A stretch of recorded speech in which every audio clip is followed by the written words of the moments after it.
Hello, and welcome to EPR with your favorite environmental nerds, Nick and Laura. On today's episode, Laura and I do a deep dive on sorting out how to find your way through your career. I talked to Dr. Jeff Ollerton about pollination, writing, and finding your niche.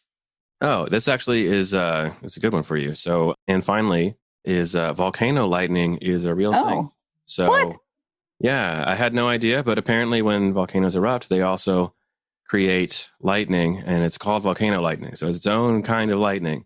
Oh, that's so cool. Right? So, yeah, maybe while you're, hopefully you don't see any, because I don't think it's a good thing. But yeah, pretty cool stuff. That's awesome. I did get to see the hot magma, though. Oh, so that is really cool. That's a total. I've been to volcanoes in Nicaragua that were smoking, and I think I've seen some smoke come off Arenal, maybe, but I've never seen the magma. That was so cool. Wow, did it melt your eyebrows off? Or is it super hot everywhere? What? No, it's a little bit far from the rim trail. We're going to try to go out and maybe get a little closer. But the first night here, we went over there and checked it out, and it's just cool to see it. It's just insane. It's like seeing the Northern Lights. It's just one of those things that you don't get a lot of opportunities. Yeah. That's super awesome. So hopefully you get to see it and you can tell us more about it next time. But for now, hit that music.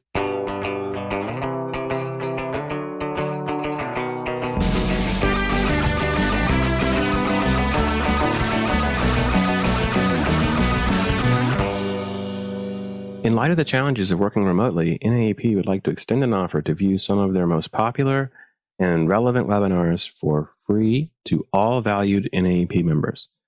Members are welcome to view any and all of their previous webinars listed at www.naep.org. And those topics range from suggestions on best practices, legislative updates, and leadership. Worth checking out, please do. Again, www.naep.org. We appreciate all of our sponsors, and they are what keep this show going. If you'd like to sponsor the show, please head over to www.environmentalprofessionalsradio.com and check out our sponsor form for details. Let's get to our segment. Okay, so we did the interview with Jeff. You couldn't join because your internet was not turned on yet. Super fun. Still in Hawaii, yeah. Still in Hawaii, having a great time. Still jealous. Still cold here. But, Jeff had a lot of just such a great interview. It really is. Yeah, really, I am bummed I missed it. He seemed really interesting. Yeah, and he's got great stories. There's new things people are going to learn about pollinators. There's new fun information in there. But he also touched on some really good career advice. And you're our career coach here, so let's dive into it. We talked about writing, right? He's a prolific writer. He loves to write. It's one of the things that he was doing as a kid, writing science fiction and cool. Enjoying that process, right? And so now his career, he was in academia for 30 years. Now he's, part-time doing that, and then full-time writing his blog, writing a book, and he loves doing that. So when he was little, he took something that was just a passion, and that's part of what his career is, right? It's not the only thing you have to do as an academic, but it's a pretty big part, and he got to do something he loved for his whole career. And that's one I wanted to get your thoughts on, because I think a lot of times people focus on the wrong thing when they're looking for jobs. Yeah. And actually, so something that has been coming up a couple of times in the last few months for me is this notion of what would your future self think of you now? So would your future self be proud of you or whatever? But I personally think that, so your future self kind of speaks to your goals, like who you are now and what you're trying, where you're trying to go from here.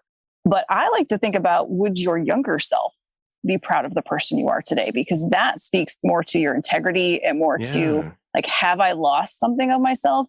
So was there something that I did enjoy doing when I was young that I'm not doing anymore? For me, that was photography and art. And when I was working my 10 years in government, I did creative things on the job. We started a newsletter for the grants that we gave out, program and everything. I infused creativity into the work that I did, but it wasn't purposefully going out and creating art or getting involved with other artists in the art community and things. And then, so when I quit that job, I really, was like, whatever I do in the future, I want to make sure that art is incorporated and that I'm not dropping the ball on that. Yeah. And I think there's both what would your future self think of you? But also, what does your past self think of what you're doing today? And would they be proud or dismayed or, confused, like is your younger self going, what the hell are you doing? Yeah.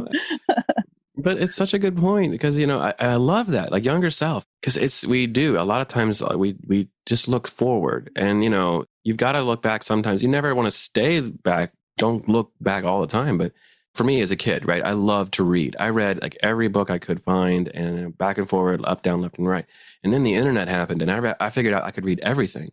And, and it's just like this need for knowledge and to learn new things really drove what I wanted to do. We've talked about, it took me a while to figure that out though. I wish I'd had that advice when I was in college. I would have been like, oh, I love being outside. I love learning new things. I love connecting with people.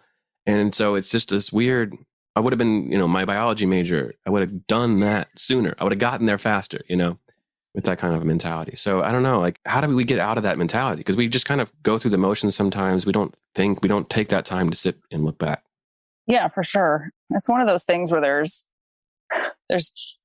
all this advice, and I call it counter advice. A lot of times, if I tell somebody that their resume should be 1 page, they'll say, well, so-and-so says it should be 2 pages. There's always counter advice. I have 2/3 of a degree in dietetics, and I quit because there was the week that I quit, Time magazine came out with cover story, butter is good for you.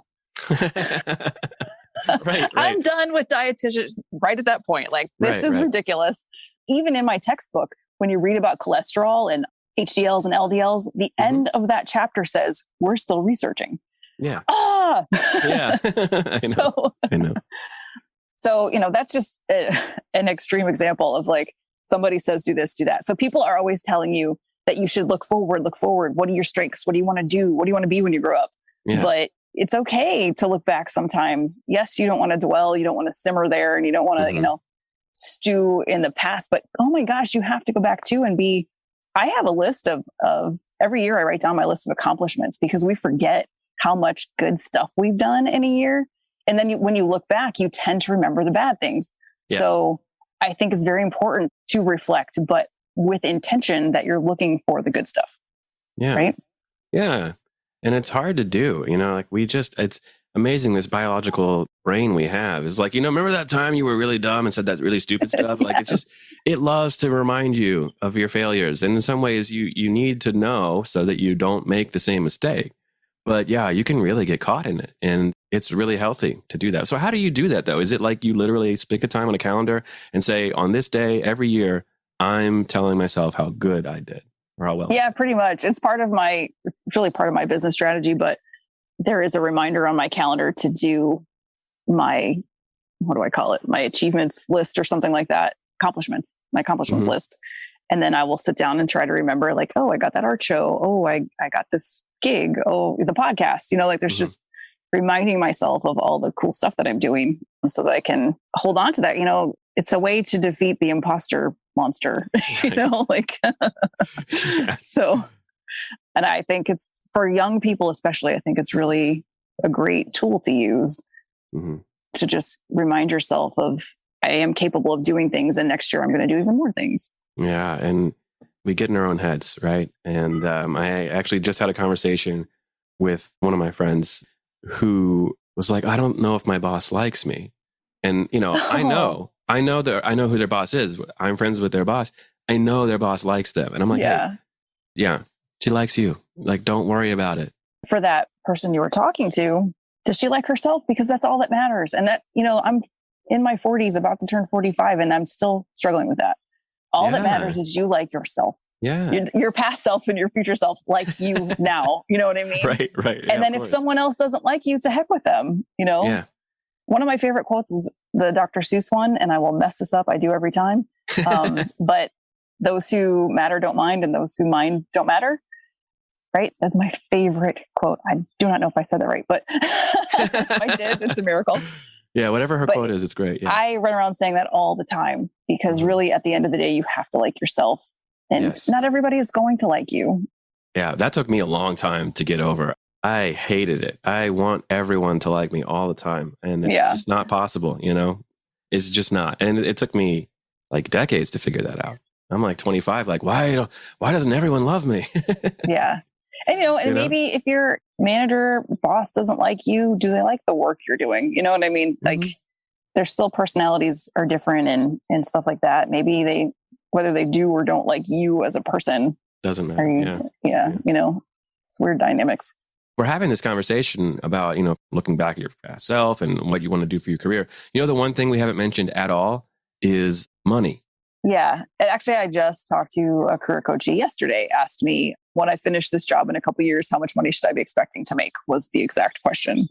And I have a different perspective on that than I did when I first started my career. Because when I first started my career, I said the same thing everyone else did. Well, because people will tell you, say, I'm getting a job in the environment, I'm going to school for biology. And people go, well, that doesn't pay very well. And you say, your response is, well, I'm not getting into it to get paid. I love the environment. So therefore I'll suffer my whole life.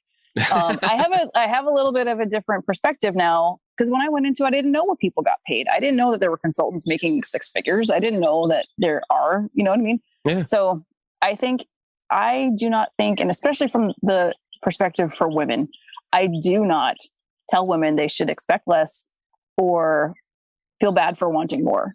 Right. So if you picture yourself in the future and you're driving a nice car and you live in a nice house and you want certain things, that's fine. Just because you want to work in a career that is for the environment doesn't mean you have to sacrifice those things either. But you have to be real with yourself and say, if I want to work in a certain industry, or if I am a bleeding heart and I want to work in a nonprofit, that may or may not be realistic. But for this person, he wanted to know in 2 years, what could I expect? And I said, well, you know what you should be doing right now for the next 2 years is look at those jobs that you want. What do they pay? And how do you build those skills? Because otherwise, when you get 2 years from now, you haven't gotten to a point where you can apply for those jobs. Right, exactly.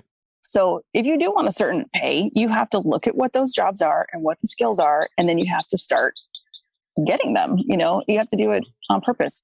If your mentality is, I don't care what I get paid, you probably won't get paid much. Right. And, and it's funny too, because we talked to Jeff about charismatic megafauna, and we talked to him about like how those always are the headline grabbing jobs, and his brilliant advice, is, yeah, there's thousands of people that want to do that. And one person gets to do it.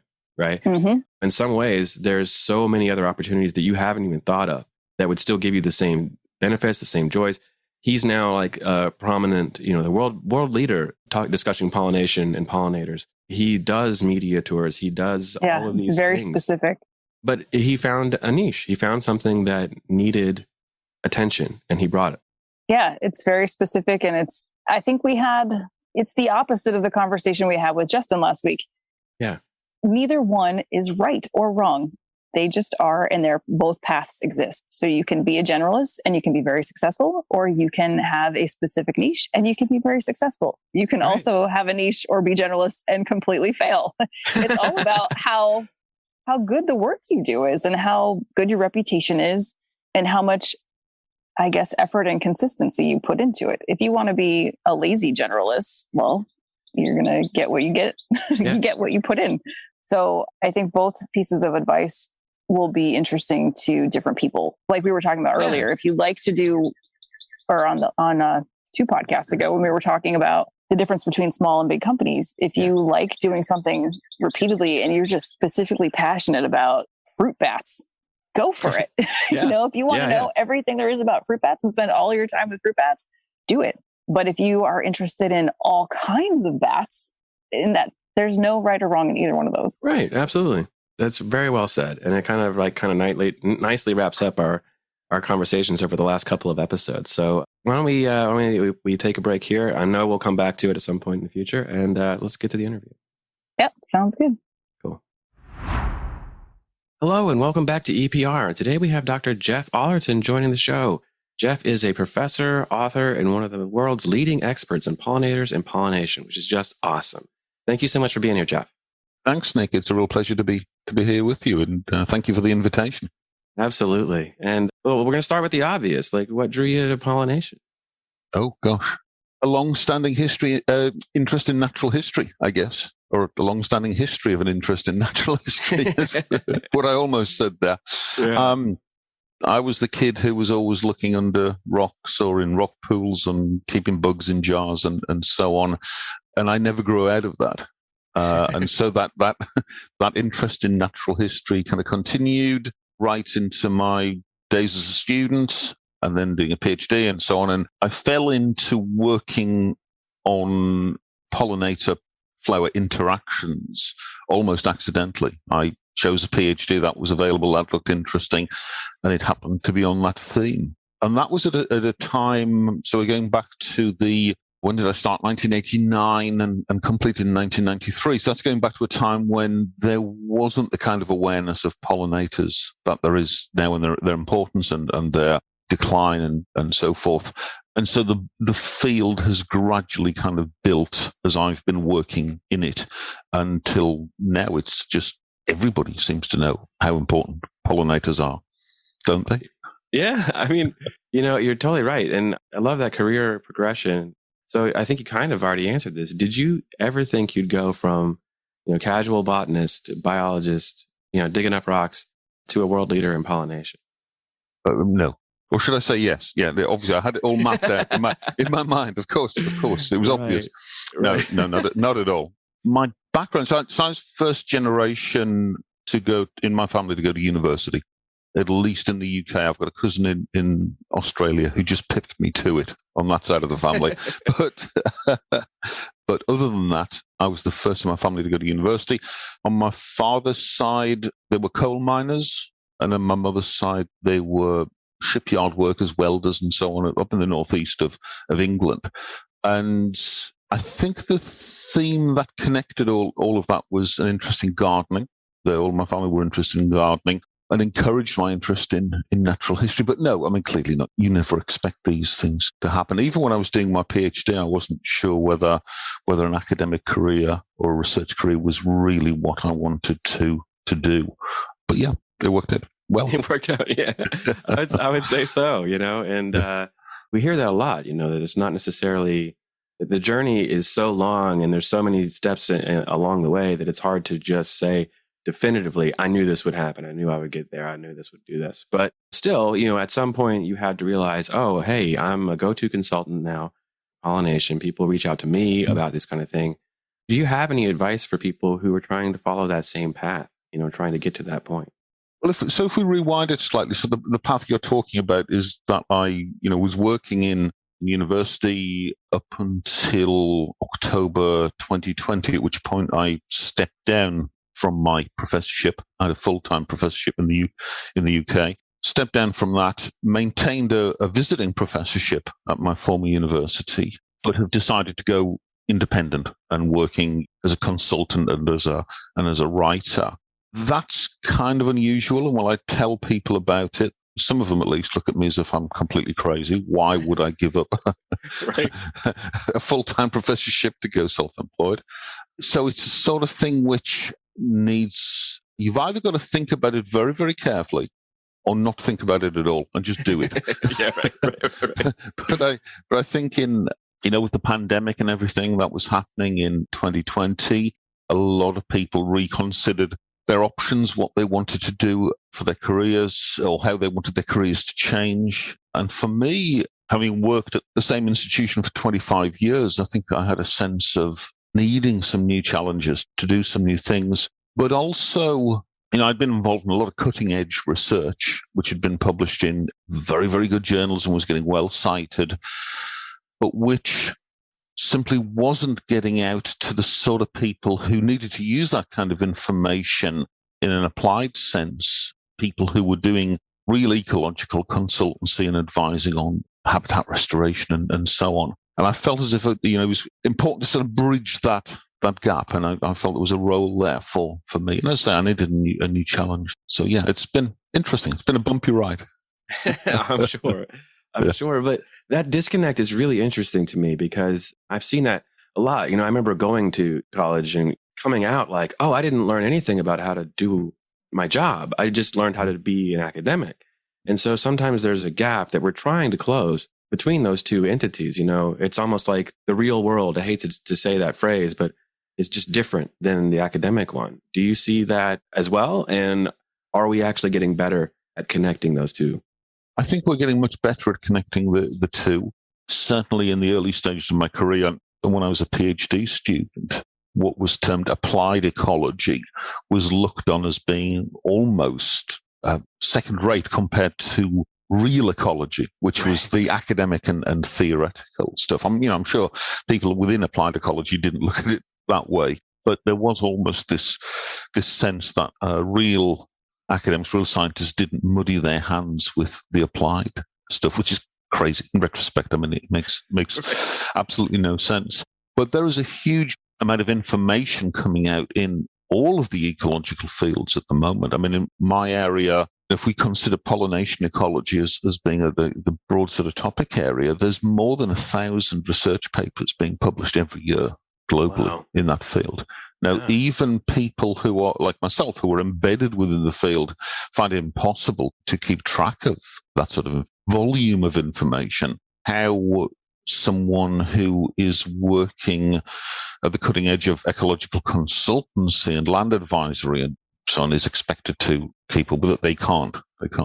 And so one of the areas that I've been developing in my consultancy is to work on doing training programs, series of lectures, workshops online, mostly because of, for obvious reasons, with ecological consultancies, just to try and get these ideas across to them and develop these ideas with them and hopefully open their eyes to things that they were not previously aware of.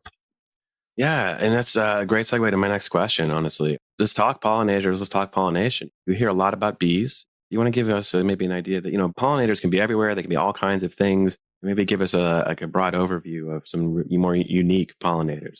Well, yeah, certainly bees are the ones that everybody knows. And honeybees are the ones that everyone knows within the bees, because obviously they have a limited natural range to sort of Europe, particularly southern Europe, down into Africa, but are now found globally because of beekeeping. But they're only one of about 20,000 species of bees worldwide. They don't naturally occur in North America, of course. You have lots of them. But then the bees themselves are outnumbered by other groups of Hymenoptera. There's many more wasps and sawflies and so on. And then the flies themselves are much, much more diverse as pollinators. Hoverflies you'll be familiar with, but many, many other groups of flies as pollinators.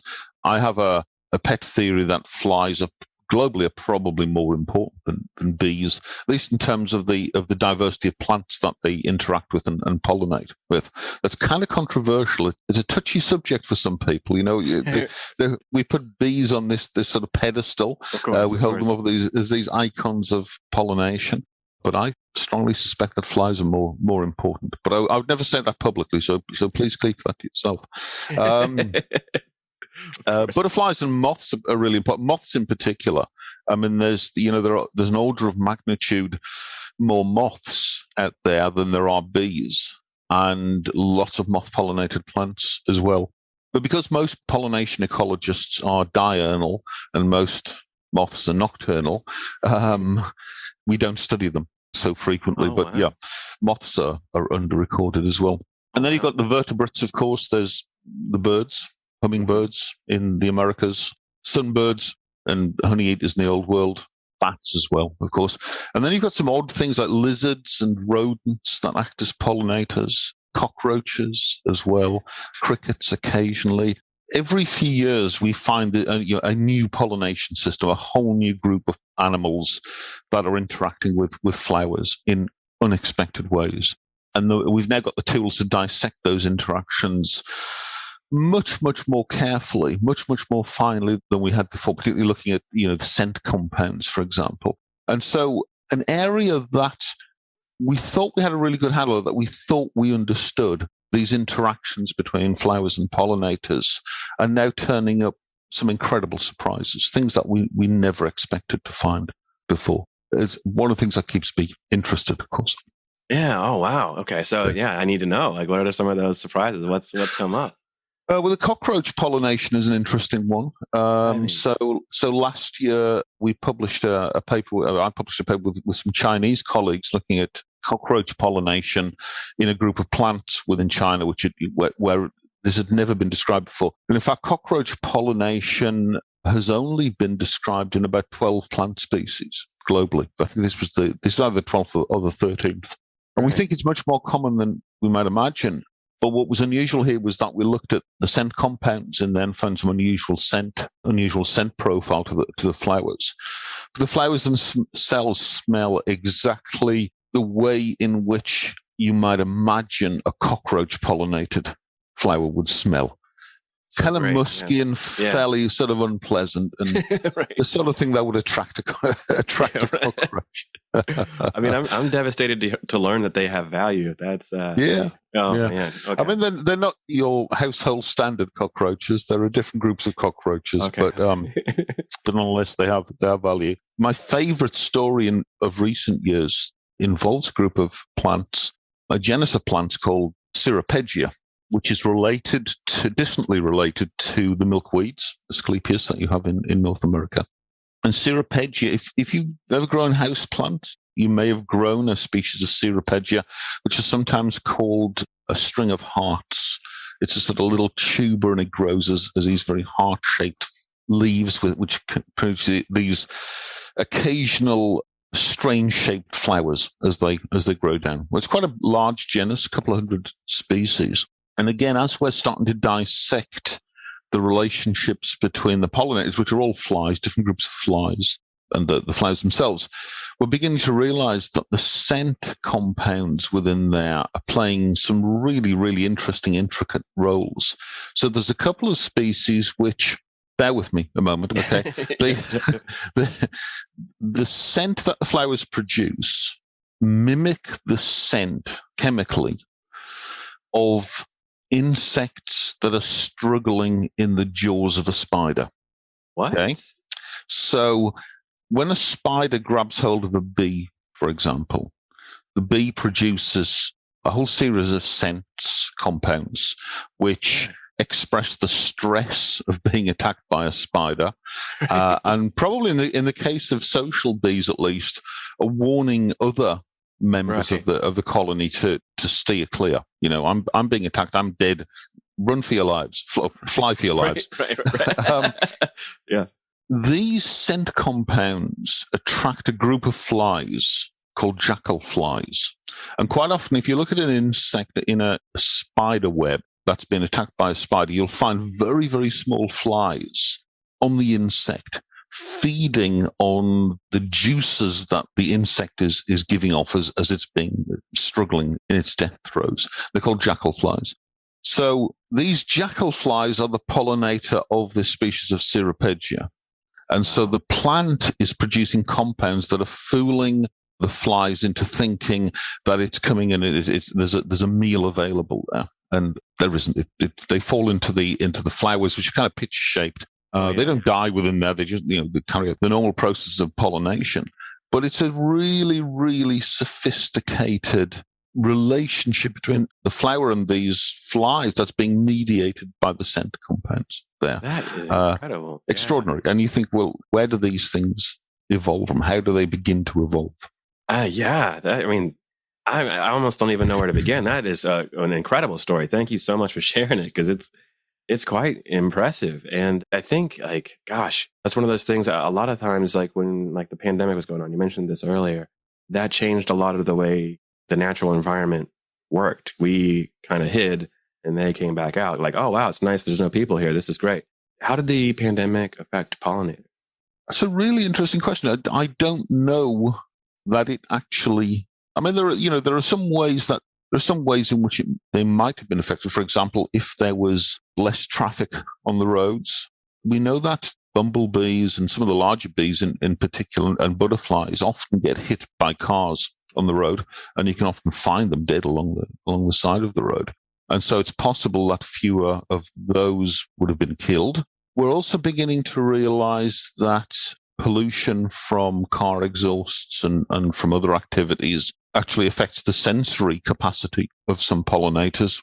And there's some work been published quite recently, not by myself, by some others, showing that in highly polluted areas, particularly in polluted urban areas, pollinators find it more difficult to recognize the scent of flowers, or potentially even to see the colors of flowers if the flower surface itself is being hid by dust. So it's possible that there was sort of temporary alleviations of those kinds of effects.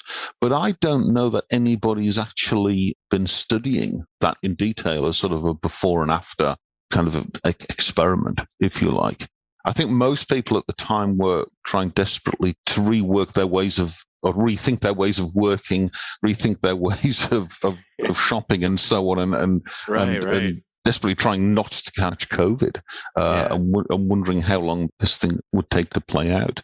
So something which did happen, which affected myself and colleagues, of course, was that we were unable to get out into the field for a long period of time to do field work. So one of the things I did at the beginning of lockdown was to try and turn it into an advantage. And I coordinated a group of pollination ecologists who had access to gardens, to their own gardens, to go out and collect regular data within the gardens.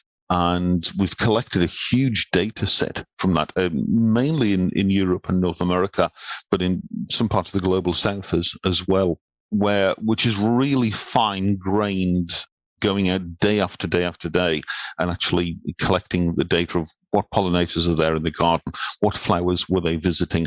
We build up these sort of networks of interactions between the pollinators and the flowers. And it's turned into a huge data set. There's tens of thousands of data points there within the data set. It was much bigger than I anticipated. Sometimes with these things, you've got to be careful what you wish for, because you end up with this, overloaded with data. But we're writing that up at the moment. There's a data paper which will the data set will become available to anyone. And I particularly want PhD students or early career researchers who themselves weren't able to get out and collect data in 2020, 2021 to use that for their own projects, hopefully. Yeah. And, I mean, there's a lot of interesting questions we can ask with that sort of data. I'm especially interested in which are the pollinators which are important for food production in home gardens. Mm-hmm. So which are the pollinators that are pollinating squashes and beans and tomatoes in gardens. Just translate that from North American. And fruit as well. Early flowering cherries and apples and so on. Which are the pollinators that are really important? So that's going to be one of the focus of one of the groups that's going to be analyzing the data. Right. I mean, that's a brilliant example of lemons to lemonade. You take a situation and see how you have to be creative. How can we make this work? And now you've not only done that, but you've also done it for a lot of other people too. So what you guys have done there is really, really fascinating. I love that. Yeah. And also there was an important kind of mental health aspect to this as well. I mean, many of us we were lucky. We had gardens. We could go out and be in the garden and do the kind of things that one does in gardens. But actually for ecologists, for field ecologists who really relish and get an awful lot out of going into the field and collecting data and observing nature, this provided a rationale, an excuse, a way of improving their sort of mental health and well-being. It was important in that regard. Oh, yeah, absolutely. And like I say, it's a great solution. Like I say, I'm sure that's the same kind of stuff that got me through. It's like, I know, thankfully, I have a backyard I could go out to, and it is lucky. You're right. It's don't take that for granted. It's absolutely amazing. Yeah, absolutely. Yeah. So you're actually our second guest from the UK in as many weeks. We've been talking challenges to environmental policy in the US, but we also, are very interested in those challenges in other countries as well. So there's two sides to a coin, I think, when we talk about any environmental issues, like what's the challenge of what's happening and then how you get that to change. So what do you see as like the future of policy in the UK? And are there issues that are significantly impacting pollinators? So a few years ago, the current government published their 25-year plan for the environment. And of course, last year, they hosted climate change COP26. And the government have made all kinds of promises to be the greenest government ever and to leave nature in a better state than it was previously. Unfortunately, from my perspective, often, the rhetoric isn't matched by action. Right. So our environment agency which is, I guess, the equivalent of EPA in the USA, has been dramatically underfunded over the last decade. I have some very, very good friends, a couple of very good friends who actually I was at university with, and we're still close. And actually, sorry, this is a bit of an aside, but at the start of the pandemic, on a Saturday night, we would get together and do a quiz, like many people did. We're still doing it. 2 years later, we're still doing it.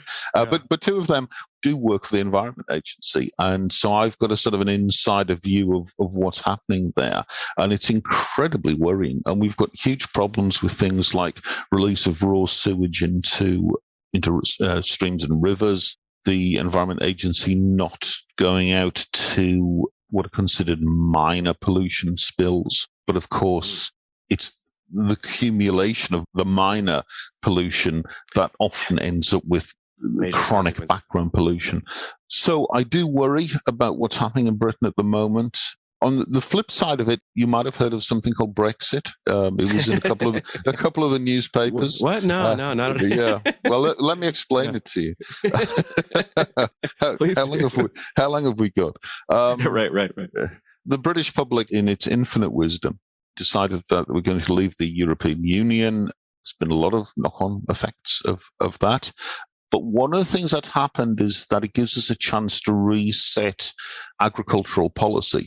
Now, although my cards on the table, I didn't support Brexit. I am a supporter of the European Union. One of the things that I and others have always been critical of is the common agricultural policy, which prioritized intensive agriculture over more environmentally friendly ways of farming. Mm. And one of our hopes is that the agricultural reset that Brexit has caused will result in a more environmentally sustainable, environmentally friendly form of agriculture, and particularly things like payments for ecosystem services and farmers being encouraged to. The buzzword at the moment is rewild, but we can call it many different things. To rewild, to restore, to create habitat, and so on. To re-wet former wetlands that have been drained, tree planting, grassland creation, and so on, and actually get paid for that. Right. If it works, then that will be a good thing overall. Yeah. There's a lot of skepticism amongst some within the farming lobby as to how this is going to work. But actually, a lot of farmers have been doing it for decades now and are showing how it can work and how it can add to a farm's income, at least on a small scale so far. Hopefully, it can be rolled out over a larger scale. Yeah. But at the moment, I'm starting to kind of view it from a distance. So in summer 2021, my wife, who is Danish, and I decided to move to Denmark. So I'm speaking to you from Denmark at the moment. Right, yeah.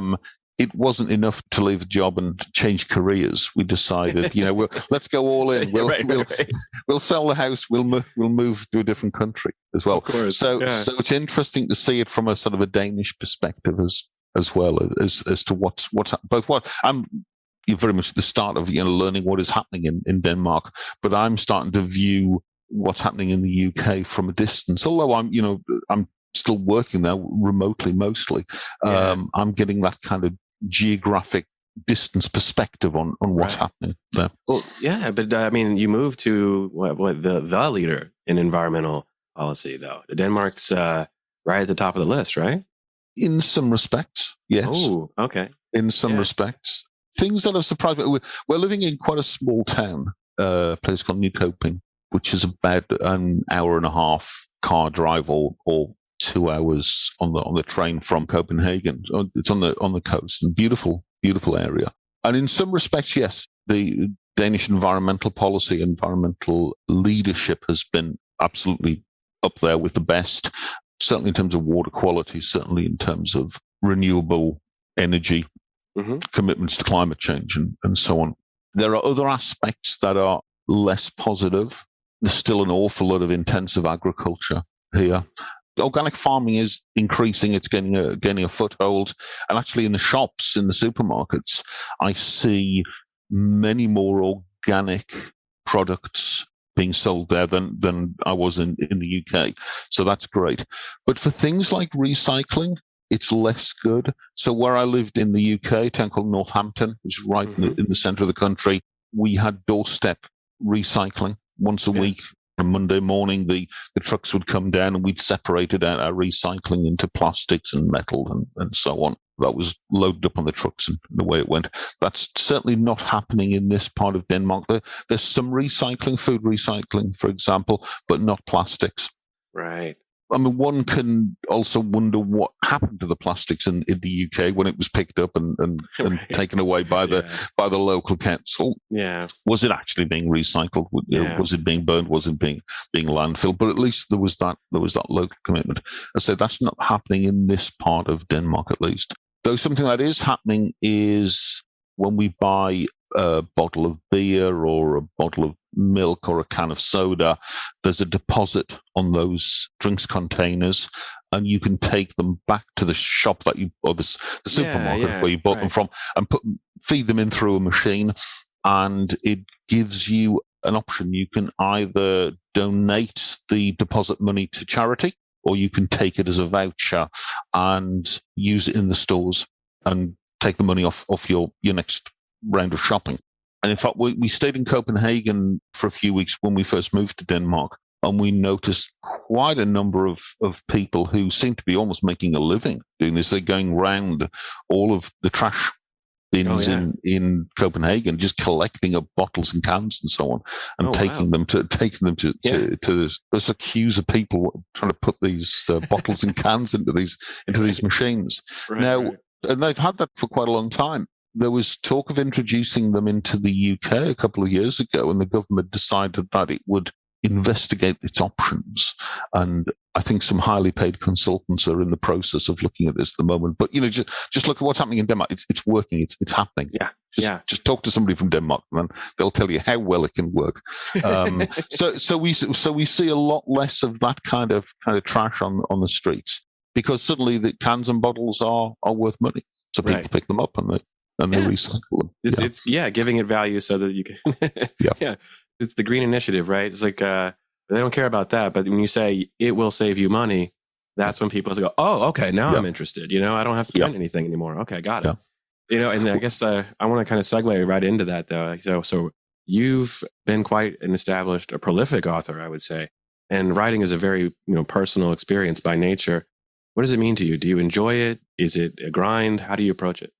No, I've always enjoyed writing, and I think I've been fortunate in that respect. I know a lot of scientists who are brilliant. They love doing the science, they love doing the analysis, but when it actually comes to putting pen to paper, they freeze. They can't do it. They just can't structure their thoughts or into coherent sentences.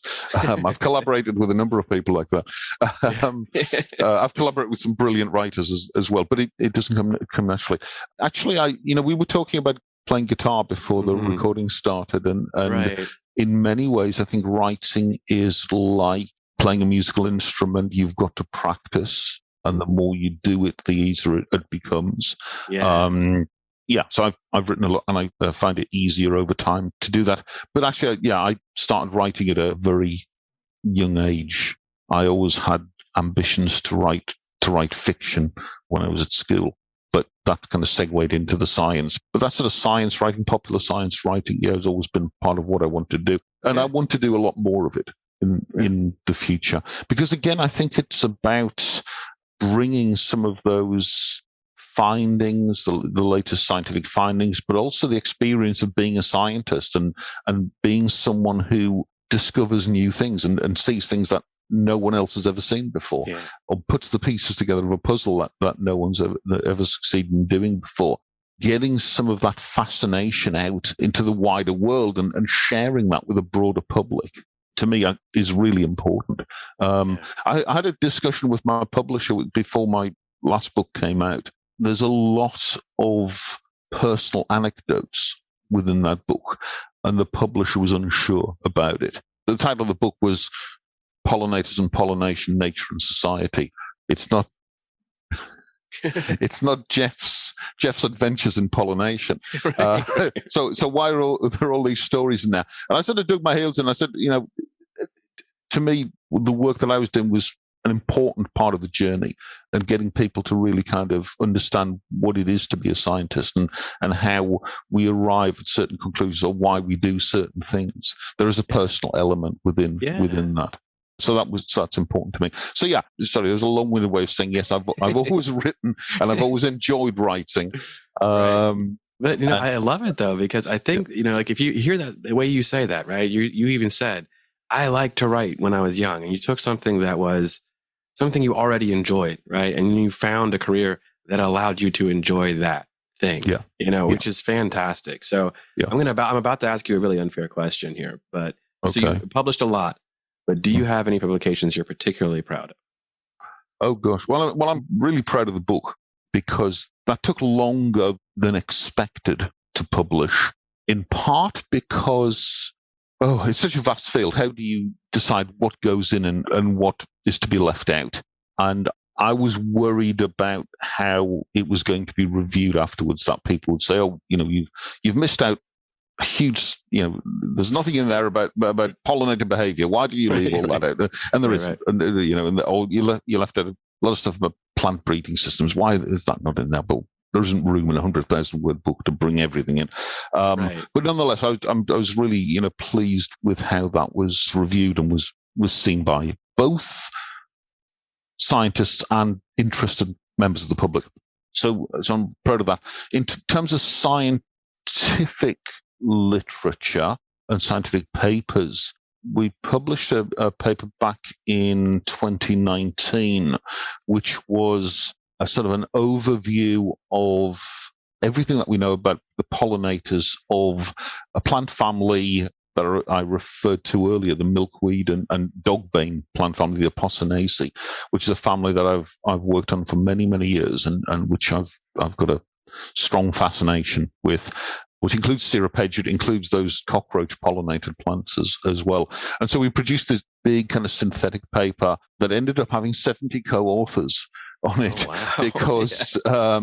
Because I sent out a call saying, look, I'm putting this together.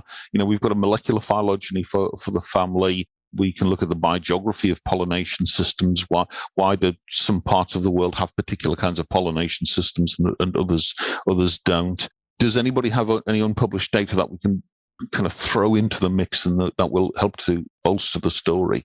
And there's all sorts of unpublished theses and dissertations and research projects came out of the woodwork, and I offer people co-author for that, and then you end up with 70 co-authors on a paper, which in itself creates challenges. Of course. But it's going great. But I'm really, really proud of that because it's the largest such compilation that's ever been attempted for a single plant family. I mean, it's a big plant family. It's the 10th largest plant family, something like 5,500 species within the family. But even so, we've only got data for about 10% of the plant species within that family. And I think that, going back to what we were talking about interesting pollinators and interesting pollination stories, there's still sort of 90% of the plant species out there for which we have no data for at all. And we're talking about 350,000 species of flowering plants, plus, several thousand conifers and gymnosperms and so on. 90% of them, we really don't know what the pollinators are or the nature of the interactions. And that's one of the really sad things about the current biodiversity crisis. We talk about the sixth mass extinction. It's not just the extinction of species, it's the extinction of the interactions between the species. Yes. And quite often that can occur. A plant species can still be present within a small nature reserve, but the nature reserve is too small to support its pollinators. So the population could sit there for decades, hundreds of years, but it's not reproducing. And so it becomes almost this kind of phantom population that isn't really doing what it ought to be doing as a population. Yeah, and you're totally right. And it's just a fascinating topic. Like we've talked a little bit about, charismatic megafauna, right? You want to find big animals that are cute so that you can save large areas. But there's so many spaces on the planet that don't have that. And so how can you possibly conserve something that people just kind of see out of this corner of their eye? It's a real big challenge. Careers advice I used to always give to my students when they were thinking about a career in conservation or academic research is avoid the things that everybody else is interested in. So for every research position on charismatic megafauna, elephants or blue whales or big sharks or something, there will be hundreds of applications, but it's the small things that drive the world. It's the small insects, it's the plants, it's the bacteria, it's the algae and so on. Those are the things where there's much less competition for the jobs, but where actually potentially you can make a much bigger impact in research and in conservation by focusing on those species which are ecologically incredibly important, but relatively neglected by taxonomists, by ecologists. That's great advice. And, we're getting to the end of our interview here, and it's a shame because I have so many other things I'd love to talk to you about too. But where can people get a hold of you if they do want to reach out and get advice? I have a website, www.jeffollerton.co.uk. Maybe you could put it on the website with the podcast as well. But yeah, there's a contact form in there. People are interested in getting in touch, want to know more about my work. There's a lot of information on there about my work. Or I say there's a contact form in there. They can send me a message, and I try to get back to them as soon as possible. Yeah, well, that's great, and love that. And like you say, we always encourage people. The first step when you're trying to do something is reaching out. So don't be afraid to do that. So hopefully, yeah, that's great. You have a website, guys. Go check it out. It's actually really cool. There's a lot of good stuff on there. You can see books, publications, etc. So yeah, and my blog as well, because I blog regularly. Been blogging since 2012, and there's hundreds of blog posts on there. And I typically post 2 or 3 times a month on there. Yeah, there you go. So it's just, which is great. So that's new content all the time coming up. So do check it out. Before we let you go, is there anything else you want to talk about? Oh, gosh. How long do you have? You got 5 minutes. I'll finish with a fact that comes out of it, that is in the book. It's an analysis of the role of bees, honeybees and wild bees, in supporting the global coffee industry. Yeah, you've got a cup of coffee there. I've got a cup of coffee here. I calculated that the global coffee crop at the moment is the result of 25 trillion flower visits every year by bees. Gosh. Yeah. Oh my gosh! Wow. Yeah. And if you read the book, you can see how I arrived at that calculation. But it's basically looking at the number of coffee beans that are being produced every year by the global coffee industry. So, it's economically hugely valuable industry. It supports a lot of jobs, particularly in developing countries in the global south. Most coffee production is actually by fairly small scale farmers.